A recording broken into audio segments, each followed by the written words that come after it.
Bonjour à tous et on continue notre série de l'été avec le matos préféré de nos youtubeurs et youtubeuses préférés. Et cette fois-ci, on a la chance d'accueillir Pauline de la chaîne MAO Maker. Salut Pauline, comment ça va? Salut, ça va et toi Grégoire? Ah bah écoute, ça va bien. Tu peux m'appeler Michel hein, si tu veux.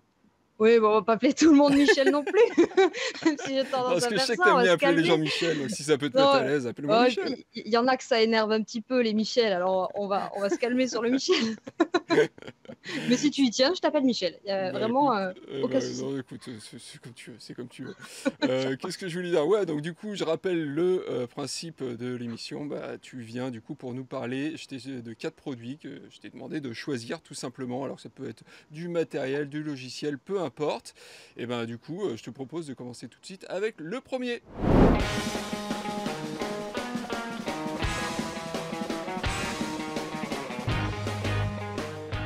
Hop, hop, hop, hop, hop. J'ai oublié de vous dire une chose, cette vidéo est sponsorisée par le magasin Thomann, donc on les remercie et puis bah, on continue la vidéo.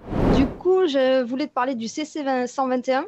Ouais, Puisque enfin, les gens qui me suivent le savent, moi je suis essentiellement sur Cubase, oui. Donc c'est un et produit de qui est un Steinberg, con. c'est ça?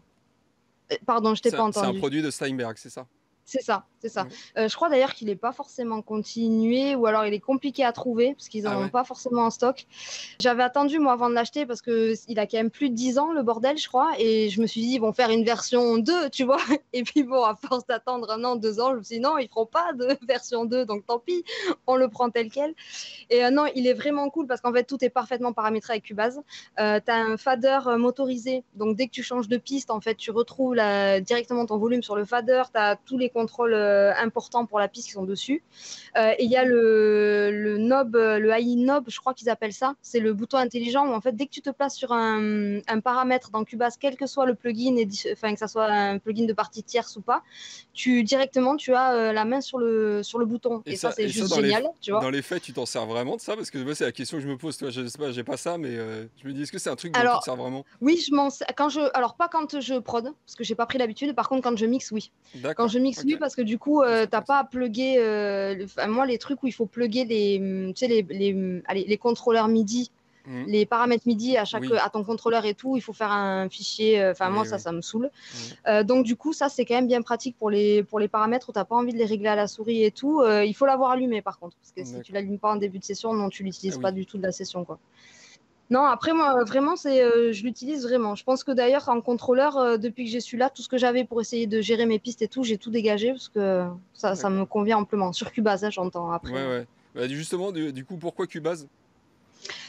Parce que j'ai démarré avec celui-là. En fait, mon grand-père avait un studio sur lequel Ouais, il avait un vieux Cubase. Donc, moi, c'est d'accord. l'interface que j'ai connue quand j'ai commencé à jouer avec un vieux synthé Roland, un E86, un truc comme ça, D'accord. et son Cubase SX tout gris, dégueulasse. Ouais. Mais bon, voilà.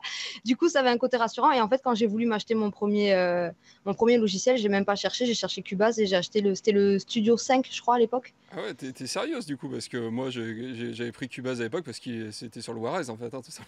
Ah ouais, non, non, ben non, moi, je m'étais dit, j'avais économisé et tout, j'avais taffé Ah tout ouais, l'été. non, franchement tu fais les choses bien, je suis Ouais, impressionné. ouais, ouais, ouais. Et donc, du coup, après, je l'ai pas lâché parce que c'est tellement long d'apprendre un dos pour y être vraiment à l'aise dessus que même Mais là, il y en a qui me font de l'œil, hein, genre Studio One et tout, mais j'ai du mal à le lâcher, quoi. ouais. Et Ça... est-ce que t'es plutôt hardware aussi, parce que qu'est-ce que t'aimes bien en fait dans le CC 121? C'est le fait d'avoir des vrais boutons physiques dans ton workflow, ça t'aide vraiment? Oui, c'est le fait sur certains paramètres, genre quand tu veux faire des fondus de filtre, etc., ça m'emmerde de le faire à la souris. Ouais, ouais, Du coup, je préfère le faire avec un bouton où c'est plus régulier, tu as un meilleur mouvement. Et même si tu veux faire des jeux de volume, en fait, avec le fader motorisé, c'est quand même beaucoup plus fluide qu'à la souris. Tu fais toujours des petits ouais, à-coups et tout. C'est jamais. ouais, c'est chiant. C'est... Ouais, après, je suis pas hyper hardware, moi. J'ai un complete de chez Native, tu vois, Mhm. c'est S49, là, les Oui, le clavier, MK3, ouais. voilà. Mhm. Et après, à l'époque, j'en avais, mais je m'en sers pas. Si je complique trop mon setup, je j'avance pas en fait. Je Ouais, perds ouais. du temps à essayer d'apprendre le matos, donc j'ai vraiment limité à ça et le machine NK3 et le clavier quoi.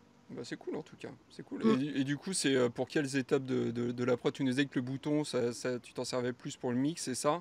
Mais Ouais. de manière générale, le CC 121, c'est dans quelle étape que t'en sers le Ça, plus? ça va être vraiment, quand je commence à proder, je l'ai pas, parce que je fais à la volée, je fais avec mes habitudes. Mhm. Par contre, dès que je commence à avoir plusieurs pistes et que je D'accord. commence à rentrer un peu en phase de mix où je nettoie des pistes etc., je préfère l'avoir d'allumé, parce que comme ça, je Mhm. vais directement sur l'éditeur, je peux muter, démuter les pistes à la volée sans avoir à changer ma souris de l'endroit où je suis et tout. D'accord. Donc, ouais, c'est plus, dès que je suis un peu avancée dans ma compo, là, je l'allume. Ok. Qu'est-ce que je veux dire? Et ça marche comment du coup? Parce que vu que c'est un truc Steinberg et voilà, donc du coup ça reste, comme tu le disais, c'est super bien intégré à Cubase et tout ça. Mais avec les plugins tiers du coup, parce que j'imagine ça marche bien avec genre l'EQ qui est stock avec Cubase et tout, mais avec des plugins d'autres développeurs, ça marche comment? Ben, en fait, c'est là l'intérêt de l'iNob. Ouais, C'est que ben, d'accord. quel que soit le Oui, plugin, quel que soit l'éditeur, tu te mets sur le bouton ouais. et tu bouges ton potard. Ouais, donc ça sert quand même. Ok. Et ça, c'est top. Ouais, ouais. De toute façon, moi, en fait, j'espérais qu'ils fassent une version 2 avec deux trois boutons de ce style. Mhm. Comme ça, tu pouvais te placer. Alors, je sais pas comment ça aurait pu être possible, tu vois, mais tu aurais Ouais. pu te placer sur deux trois potards pour un compresseur ou un EQ, Oui, tu vois, faire des filtres, des cloches en même temps. Mais c'est pour ça que c'est pour ça, moi, que je l'avais pris surtout, c'est que quel que soit l'éditeur, il y a rien à faire comme paramétrage. Tu te mets sur ça le c'est vrai que bouton et c'est ça pas mal. fonctionne quoi. Alors, pas avec. Je crois que sur les VST3, ça bug Mhm. encore sur quelques VST. Par contre, Pas dès que tu bien es en ça, VST Steinberg. classique, Alors qu'est-ce qu'ils foutent? Alors, bah, bon, tu me diras, ouais, c'est vrai que c'est un vieux produit. Alors est-ce qu'ils vont le mettre à jour ou pas? Et- franchement, je crois qu'il y avait une mise à jour qui a été faite il n'y a pas si longtemps que ça. D'accord. Ouais, donc ça prouve qu'ils suivent quand même derrière. Ouais. Ok. Bon, bah écoute, très très bien. Bah écoute, si tu veux bien, on va passer au deuxième produit. Tu m'as parlé de Anna 2 de Sonic Academy, c'est ça? Ouais. Et moi j'avais une première question parce que c'est un synthé logiciel. Et sur le marché, bah, il y a énormément de synthés logiciels. Et du coup, qu'est-ce qui te plaît particulièrement chez Anna 2? En fait, je l'aurais même pas testé, mais le truc, c'est que j'avais pris, tu sais, l'abonnement chez Slate, parce qu'ils D'accord. ont quand Ah même ouais. plein de plugins Ah qui ouais. sonnent super bien, qui sont de Mm. très bonne qualité. Et du coup, il y avait le synthé Anna 2, donc je ne l'ai pas utilisé pendant 6 mois et je me suis dit, c'est quand même con, tu payes tous les mois pour, tu vois. Donc je me suis dit, je vais le tester. Et en fait, j'ai été hyper étonnée des sons. Il y a des sons de 808 que j'ai trouvé très bien. D'accord. Et je l'ai trouvé hyper facile d'accès. J'aimais bien le glad qu'il y avait. C'est des petits détails hein, qui m'ont plu Mhm. dedans, mais il sonnait super bien. Il était quand même hyper facile d'accès. Donc D'accord. c'est le premier truc qui fait que je l'ai utilisé. Et du coup, c'est toi pour le plus important pour toi dans un synthé, c'est quoi? C'est la qualité et le nombre de presets, c'est l'interface utilisateur ou c'est la puissance du moteur sonore? Si tu devais vraiment Euh, te fixer c'est sur un que tu... truc. Alors, pardon, je t'ai coupé. Non, non, pas de problème, pas de problème. C'est que tu puisses démarrer avec un preset qui te parle, mais Mhm. que derrière, tu saches facilement où aller pour le faire sonner exactement comme ce que tu as D'accord. en tête, en fait. Mhm. Donc, c'est bien qu'il y ait des presets une fois qu'il y en ait 100 000, parce que sinon, ben, comme sur Omnisphere, tu n'as jamais vraiment découvert plus de 20% des presets Omnisphere, tellement il y en a, et c'est énorme. Mhm. Donc, que ça sonne bien quand tu en cherches 4-5 comme ça à la volée, tu tombes rapidement sur ce que tu veux, que ça soit bien classé, par contre, les presets. Ouais. Ça, c'est hyper important, je trouve. Et après, dès que tu vas sur l'interface utilisateur, que tu puisses voir rapidement ben, si je veux modifier mon enveloppe, c'est là. Si je veux rajouter un peu Mhm. de filtre ou autre, c'est là, que ça soit facile d'accès, quoi. Pour moi, D'accord. c'est le plus important. Parce qu'après, aujourd'hui, franchement, ils sonnent quand même tous Oui. plutôt bien, quoi. Il n'y a pas Oui, oui, grand-chose à... ça effectivement. Mais du coup, ouais, j'avais une question aussi, c'est de comment tu te sers d'un synthé. Bon, t'as répondu partiellement comme ça. Tu utilises les presets quand même, ou alors tu fais tout from scratch, ou un peu, ça dépend Le du temps. seul VST avec lequel je peux démarrer de zéro, c'est ROM. Ouais. Parce que celui-là, c'est un de ceux que je maîtrise le plus, donc je vais savoir faire un son de A à Z. Après, sur la plupart des autres, je vais démarrer d'un preset qui ressemble à ce que j'avais en tête et Hmm. je vais aller bidouiller à l'intérieur pour personnaliser un peu, rajouter des effets dessus, Ouais. etc., quoi. Et comment tu fais pour retrouver justement, bon, j'imagine ça dépend des synthés, mais pour trouver, on va dire, tu as une technique pour trouver le bon preset à la base, ou alors tu pioches comme ça un peu avec les noms? J'espère qu'il soit bien référencé dans la librairie. Ouais, Si c'est un son de basse que je cherche, j'espère qu'il est dans la catégorie basse. Et après, j'en cherche deux, trois. Et puis, je m'étale pas trop parce que souvent, sinon, ça me coupe ouais, dans la production. J'en cherche deux, trois. Dès que j'ai un truc qui ressemble un peu à ce que je veux, je le prends. Et puis ouais, après, ben, je vais le triturer derrière pour arriver à ce que je veux. Et si vraiment, à la fin de la compo, je me dis non, en fait, cette basse, elle va pas du tout, là, je repars et je recherche oui, des sons derrière. Mais oui. Ouais, après, moi, je bidouille pas à fond. Le sound design, j'en fais un peu, mais pas aussi poussé Oui, et puis que c'est d'autres, hein. vrai que quand on est au début comme ça, on cherche finalement plus à écrire une mélodie ou une ligne de Ouais, c'est basse. ça. Le son, bon, effectivement, on peut se dire, voilà, j'essaie de trouver un truc un peu dans l'esprit et puis le reste, on verra après, quoi. Carrément. J'ai vu sur Anna 2 qu'on peut importer aussi ses propres tables d'ondes, ses samples et tout ça. Toi, c'est le genre de truc que tu utilises? Table d'onde, non, mais sample, ça m'est déjà arrivé, ouais. D'accord, t'es Des, du des genre à avoir samples des de Bell, dossiers etc. sur ton disque dur, du coup, avec plein de samples. Ok. Ouais, ouais, ouais. Et Ou du même coup, de la voix que tu enregistres sur le moment ou un truc comme ah oui, ça et que tu passes dedans. d'accord. Et bah, c'est cool. Et du coup, tout ce qui est, parce que c'est un synthé aussi qui intègre pas mal de trucs, tu sais, c'est le genre de synthé avec plein de petits tiroirs et tout ça. Là, il y a des effets, il y a un arpégiateur, il y a même un truc pour faire des progressions d'accords, je crois. Pour toi, Ouais. c'est anecdotique dans un synthé parce que tu te dis, ouais, de toute façon, ça, j'ai ça ailleurs, je peux m'en sortir autrement, ou c'est un truc important pour toi? Non, moi pareil, je me dis que j'ai ça ailleurs et en plus je préfère le faire ailleurs parce qu'après visuellement sur ma session c'est plus clair. Parce que Ouais. si tu as les progrès, enfin, si sur ta session MIDI tu as des touches qui correspondent pas vraiment aux accords que tu as fait et tout, moi ça me perturbe. Ouais, Donc du ouais, coup, j'avoue. je préfère avoir mon MIDI qui est propre et je le fais jamais à l'intérieur des synthés, ça. Ouais. Donc tu préfères un truc qui fait synthé, qui le fait de manière le plus directe possible. Voilà, ouais, ouais. D'accord. Donc oui, du coup, comme autre synthé aussi, tu m'as parlé de Serum. Est-ce qu'il y en a deux ou trois autres que tu utilises aussi pour les gens qui nous regardent? Bon, il y a Omnisphere. Ouais. Euh, Omnisphere Serum, qu'est-ce que j'utilise pas mal aussi. Bah, après, dans la complete, je vais chercher pas mal de choses aussi. Hmm. Oui, Tu toi, tu as mets complete. la complete complète, justement, du Ouais, coup? ouais, ouais. Ouais. Complete Ouais, donc ça. Control. Et puis après, là, je cherche. En fait, ce que j'aime beaucoup dans Complete, c'est le système de browser, quoi. Ouais. C'est ce qui.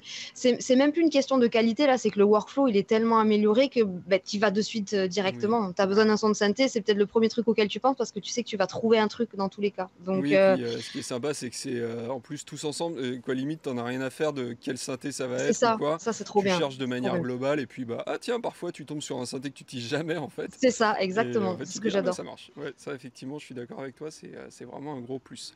Bah écoute, on va passer au troisième. Ouais. C'est Cable Guys. Et plus précisément la Shaper Box, qui est un peu leur grosse boîte à outils. Alors là, c'est carrément plusieurs plugins en un, hein. T'as un peu Ouais. triché hein, quand même, hein. C'est pas bien. C'est Je rigole. complètement triché. Alors tu peux nous expliquer à quoi ça sert? C'est des multi-effets, donc tu vas avoir du sidechain de volume, tu vas avoir des automatisations de panne, etc. C'est Ouais, comme des automations en fait que tu ouais, vas pouvoir régler cyclique d'accord, sur ben, soit la largeur, sur le pan, tu as des filtres, il y a un module de noise, il y a un module de drive, il y a aussi du time. d'accord. Euh, c'est un peu l'équivalent de Gross Beat, je crois, sur FL ou quelque Ouais, chose comme ça. Il y a un crusher et en fait c'est génial pour redonner du caractère au son. Moi j'adore ça. Pour le d'accord. sidechain je m'en sers tout le temps. Ouais, Clairement le volume shaper c'est quasiment mon sidechain de base. ouais, Le time j'aime beaucoup aussi parce qu'on peut faire des effets de folie dessus et le pan j'utilise quasiment tout le temps aussi. Dès que j'ai des petites percus, des trucs comme ça que je vais faire passer à droite à gauche, d'accord. c'est vraiment un go-to et puis c'est hyper simple. Je trouve que là, même Ouais. pour dessiner les courbes, les lignes, même si tu n'as pas lu le manuel, tu t'en sors toujours de ce Oui, plugin. oui, oui, Et c'est moi, vrai ça, qu'ils. c'est vraiment le truc que j'aime le plus parce que j'aime pas les manuels. Ouais, puis Donc, visuellement, en plus, je trouve qu'ils ont réussi le truc. Tu sais, ouais. chacun a une couleur et tout, c'est Ah ouais. assez cool. Mais du coup, tu t'en sers plus à l'étape de compo, vraiment, pour trouver des sons qui vont Euh, t'inspirer ou écrire des parties, ou c'est plus ça, pendant l'étape arrangement où tu vas te dire, tiens, là, à cet endroit-là, ça bouge pas assez, il n'y a pas assez de mouvement, il faut que j'apporte un truc en plus pour. Alors, je vais toujours y retourner en phase de mix, c'est sûr, mais même en phase de compo. En phase de Ouais, compo, dès que j'ai un son où j'aime bien la mélodie, mais je sens qu'il faut rajouter un truc ou quoi, ça va être un truc sur lequel je peux bidouiller pendant ouais. 20-30 minutes pour arriver à trouver une couleur, un truc un peu particulier où je me dis, ouais, c'est bon, ça c'est le son que je veux et je pars avec ça. Ouais, parce qu'en fait, c'est tellement créatif comme truc Ah ouais, que ouais, bah, ça c'est peut te vraiment tout lancer terrain. dans une direction, effectivement. Et c'est vrai que moi, ce que j'aime bien, c'est le côté ouais, où t'es déjà bien avancé dans ta compo et tu te dis, ah tiens, ce passage-là, ça se répète un peu, il faut que j'apporte un truc en plus, du mouvement et tout ça. Et c'est vrai que si vous avez en tout cas des sons un peu trop statiques, c'est vrai que la Shaper Box, pour ça, c'est Ah, complètement c'est génial, quoi. génial. Et même C'est les trop bien. presets, alors les presets, je les trouve pas super bien rangés, ils sont pas hyper faciles d'accès, mais il y a des presets où ça permet de trouver des trucs vraiment, vraiment sympas. Bah, justement, tu vois, j'allais demander, est-ce qu'il y a quand même des choses qui te gênent dans Shaper Box? Ouais, tu trouves que les presets, c'est pas ouf, quoi. Ben, disons que alors, la façon dont c'est rangé, c'est compliqué. Tu es vraiment obligé de chercher pendant un moment pour Hmm. trouver un truc. Tu vas pas taper un mot-clé, par exemple, qui te permette d'aller sur un truc. Tu te Ouais, dis, oui, là, il y a trois quatre presets qui correspondent à ce que je cherchais. Tu es quand même ouais, obligé d'aller farfouiller dedans pour trouver. Enfin, en tout cas, ouais. pour moi, je m'y prends peut-être mal, mais Hmm. ouais, c'est le petit reproche que je ferais. Alors, question compliquée. Si tu devais en choisir un sur les 8, parce que je crois qu'il y en a 8 hein, dedans, si j'ai bien Ouais, compté, c'est ça. tu choisirais Euh, lequel et pourquoi? Sans hésiter, le volume shaper. Le volume. Je Ouais. fais tous mes sidechains quasi avec. Alors, soit avec ça, soit avec Trackspacer. Mais je m'en sers tellement tout le temps depuis des années que demain tu me l'enlèves, je vais crier. Je Ouais. vais crier dès que je vais vouloir faire un sidechain. Je vais dire, il est où mon volume shaper, bordel? Non, c'est pas possible. C'est pas possible. Il y en a un que tu utilises pas trop, du coup, dans les 8. Ouais, le crusher, tu vois, je l'ai pas utilisé plus que ça. Ouais, tu te dis que c'est un truc à creuser peut-être pour plus tard. T'essaieras. Ouais, voilà. Ok. Non, dans les favoris, c'est vraiment le pan, Ouais. le time et le volume shaper. D'accord. Ok. Et du coup, ouais, quand tu utilises ce genre de plugin qui peut être donc très créatif, pour ceux qui connaissent pas, ça peut vraiment partir dans tous les sens. Hein, 8 effets comme ça automatisés, ça peut vraiment partir très très loin. Est-ce que tu as toujours un truc en tête quand tu as vraiment un son, tu sais exactement ce que tu veux, ou parfois tu essayes de tweaker un petit peu comme ça au hasard, et puis oh, bon, tiens, je tombe sur un truc. J'ai toujours une idée de ce que je veux. Et après, par contre, je vais tweaker un peu pour voir à quel endroit j'ai un meilleur groove ou pas. D'accord. Par exemple, Ouais. mon pan, je sais si je veux un droite à gauche plus ou moins rapide ou autre. Mais par contre, après, je vais pas m'empêcher d'aller tester à différentes Ouais. vitesses ou autre pour voir si ben, j'ai un groove qui est plus sympa avec un réglage que l'autre. Pareil pour le sidechain. Je sais généralement à peu près combien je veux de base pour mon sidechain, mais je vais toujours aller chercher, affiner pour voir Hmm. si j'ai un truc qui bounce mieux qu'un autre, quoi. Ouais, d'accord. Et justement, bah, tu parles de groove et tout ça, tu t'en sers sur quel type de source? Plutôt des sources harmoniques ou des sources plutôt rythmiques?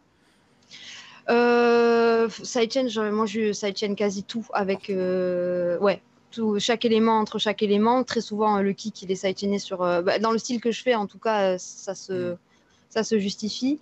Non, après, ouais, non, alors le seul truc, si tu vois, autre reproche, c'est que sur Cubase, on peut pas utiliser un sidechain extérieur pour activer la shaper box. Ah ouais, Alors maintenant, c'est sur la fou ça. version 12, ils ont fait une copie un peu de ça, où ils ont fait pareil des petits modules comme ça que tu peux activer avec un sidechain externe. Donc ça, Hmm. c'est vraiment bien.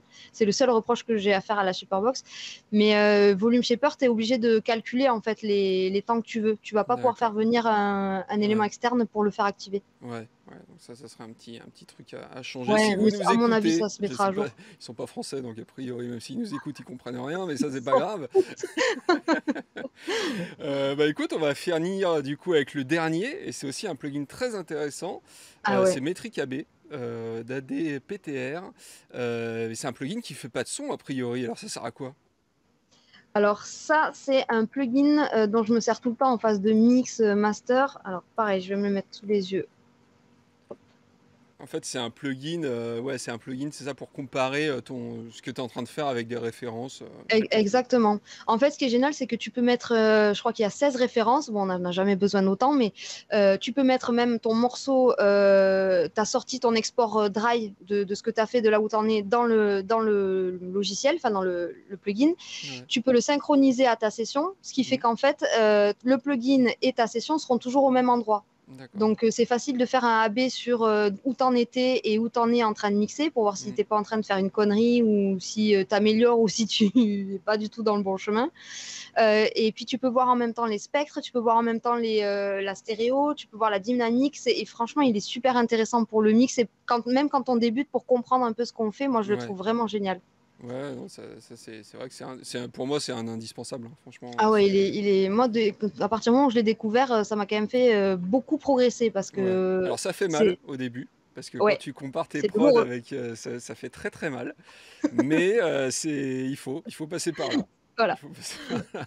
Et, Ça aide à être un petit peu plus humble. Tu te dis, ouais, ah c'est ok, ça. Ah oui, là, il n'y a pas de ok, problème, là. ah j'en étais là, ok, Tu vois, ça moi, quand marche. je compare avec genre du Mark Ronson, Bruno Mars et tout, ça rend bien humble, ça, il n'y a pas de problème. C'est Hein. ça, voilà. Non, non, mais vraiment génial ce plugin. Tu peux isoler même le spectre, les graves, etc. pour bien entendre ce qui se passe. Et puis il est simple. Pareil, moi j'aime bien que ça soit simple, ça soit visuel. Et franchement, on peut pas faire plus simple et plus visuel, je crois. Ouais.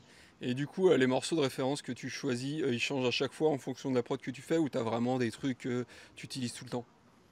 Non, ça va vraiment dépendre du style que je fais. Ça va dépendre des morceaux que j'ai écoutés aussi les 3 dernières semaines et que j'ai bien aimé et que j'ai vraiment Mhm. bien en tête. Il y en a auxquels je reviens parce que je sais que ceux-là, à chaque fois que je les écoutais, je me dis, putain, ils sonnent vraiment bien, Mhm. donc je les mets dedans. Et après, ça dépend vraiment du style que je fais. Ouais, t'as un truc pour toi, le top de la prod, ta référence ultime, c'est quoi? Euh, f- Après, c'est pareil, c'est dans un genre très Oui, spécifique, mais tu vois, pour de la tech house, par exemple, je trouve que Seven, mhm, Harder, je crois, il s'appelle le morceau. d'accord. Déjà, moi, partout où je l'écoutais, quelle que soit la voiture, l'endroit, à chaque fois, j'ai pris une claque. Je me suis dit, mais ça, il tape vraiment bien. C'est à ça qu'on Et, voit euh, que et c'est c'est bien. vrai que c'est à chaque fois que je fais la comparaison, je me dis, mais comment il fait pour avoir ce truc qui rebondit et tout? Non, vraiment, celui-là, je trouve qu'il sonne incroyablement bien, quoi. Ouais, bah écoute, j'espère que tu trouveras la recette en tout cas. Ah Parfois ben, on j'y met toute une travaille, vie, j'y hein, travaille. mais bon, c'est ça Enfin, je vais aussi m'y qui est bien. remettre, mais j'y travaille.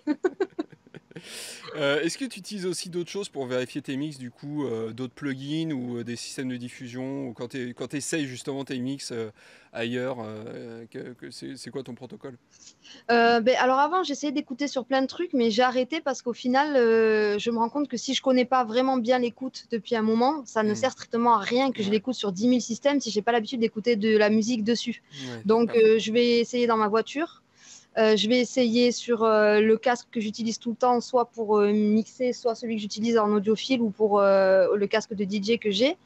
Et je vais essayer sur une enceinte portable pour avoir un rendu quand même de l'enceinte mono, voir ce que ça donne. Oui. Mais après, j'ai arrêté d'essayer d'écouter sur 10 000 trucs différents parce que si tu n'as pas l'habitude d'écouter du son, même la pièce, si la pièce, celle-là, je viens d'arriver il y a 3 mois dedans, Ah il bah faut que je ouais. prenne du temps pour écouter, pour avoir une idée de ce que je fais, si c'est bien ou pas, parce que je la connais pas encore suffisamment, la pièce. Donc ça va être D'accord. beaucoup le casque au final, même si c'est pas Hmm, recommandé, pour moi, c'est ce qui est le plus précis, c'est ce que je connais le mieux au final. ouais. Et t'avais déjà un peu abordé le truc tout à l'heure, mais tu t'en sers dès les premières mises à plat, dès les premières balances, ou tu vraiment gardes ça que pour le mastering à la fin? Non, j'essaye de bien avancer sur la compo parce que pour être dans le flow Hmm, de l'esprit que je veux et de ce que j'ai à ouais. lâcher sur le moment. Et après, quand je me dis, bon, là, c'est bon, à la limite, quand je vais commencer peut-être la structure, je vais commencer à comparer, à voir un peu comment ça sonne sur la prod que j'ai pris en référence ou autre Hmm, à ce moment-là. Mais sinon, généralement, j'attends d'avoir un truc assez fini pour commencer à me hmm, dire, allez, maintenant, je compare et je vois les erreurs. d'accord. Ok. C'est sinon, je mélange tout. Enfin, pour moi, ça fonctionne pas Ouais, si ouais, je fais ouais. ça. Et quand tu compares ta prod du coup avec une référence, t'écoutes quoi en fait? Est-ce que tes oreilles se fixent sur quoi? Ça va dépendre ce qui compte pour le genre. Si c'est de la Hmm. tech house, je vais me fixer sur le kick, la basse, comment ça fonctionne bien ensemble, le clap, etc. Enfin, la snare. Les volumes entre Euh, eux, c'est ça, hein, ouais, Ouais, c'est ça. Les d'accord. volumes, si j'ai pas mis le kick beaucoup trop fort, si je suis pas, comme j'ai tendance moi à mettre beaucoup de choses harmoniques, si j'ai pas Hmm, eu trop tendance à pousser tous ces trucs-là. Et après, en hip-hop ou en beatmaking, je vais prendre une référence et je vais vraiment me dire, bon, ben là, mon kick, il est censé taper là. Moi, je le fais taper trop fort parce que je fais plus hmm, souvent de la tech house et des choses comme ça. Donc, je vais le baisser. Je vais voir si sur mes mélodies, je suis pas allé trop fort, si j'ai pas pris trop de place sur la voix qui viendrait poser dessus, etc. Je ouais. vais, je vais prendre tout ça. En fait, je vais me prendre un élément et je vais écouter plusieurs fois. Je vais me dire, bon, là, mon kick, il est comment? Ok. Là, mes mélodies, elles sont comment? Ok. Et petit à petit, je vais affiner comme ça. Yes, ouais, c'est cool. Ouais, l'honnêteté aussi, tu compares un petit peu? Ouais, ouais, ouais.